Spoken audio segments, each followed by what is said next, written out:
ओम नमः शिवाय। दोस्तों, स्वागत है आप सबका आपके अपने YouTube चैनल संस्कार और संस्कृति में। दोस्तों, जैसा कि आप सब जानते हैं कि हम सब आज कल सावन माह में शिव जी को प्रसन्न करने में लगे हुए हैं और उन्हें प्रसन्न करने के लिए हम उन्हें तरह तरह की चीज़ें अर्पित करते हैं, जैसे भांग धतूरा, बेलपत्र आदि। लेकिन दोस्तों, क्या आपको पता है कि सावन माह शिव जी को कितना महत्वपूर्ण क्यों है? क्यों हम सावन माह में ही ये सारी चीज़ें करते हैं?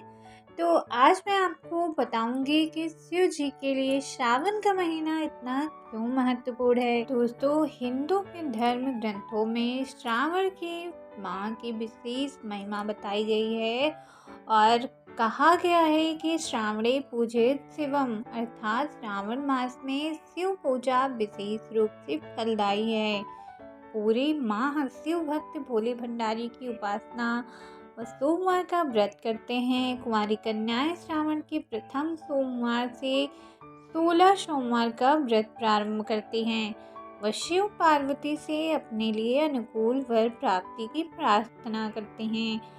देवी पार्वती ने भगवान शिव को पति रूप में पाने के लिए कठोर व्रत उपवास करके भगवान शिव को श्रावण माह में ही पुनः पाया था। श्री विष्णु, ब्रह्मा, इंद्र तथा शिवगण आदि सभी श्रावण माह में पृथ्वी पर ही वास करते हैं और सभी अलग अलग रूपों में अनेकों प्रकार से शिव की आराधना करते हैं। श्रावण में शिव की अर्चना करने से धरती पर भी सभी दुखों का शमन होता है। ऐसा माना जाता है कि इस माह में की गई शिव पूजा तत्काल शुभ फलदायी होती है। इसके पीछे स्वयं शिव का ही वरदान है। इस माह में दैहिक, दैविक और भौतिक तापों का नाश करने वाले शंकर जी की भक्ति पूर्वक पूजा करने से सभी मनोकामनाएं शीघ्र पूरी होती हैं। श्रावण मास में शिव भक्त ज्योतिर्लिंगों का दर्शन एवं जलाभिषेक करने से उन्हें अश्वमेघ यज्ञ के समान फल मिलता है तथा शिवलोक को प्राप्त होता है। वो समुद्र मंथन के समय जब कालकूट नामक विष निकला तो उसके ताप से सभी देवता राक्षस भयभीत हो गए एवं तीनों लोकों में घोर संकट छा गया।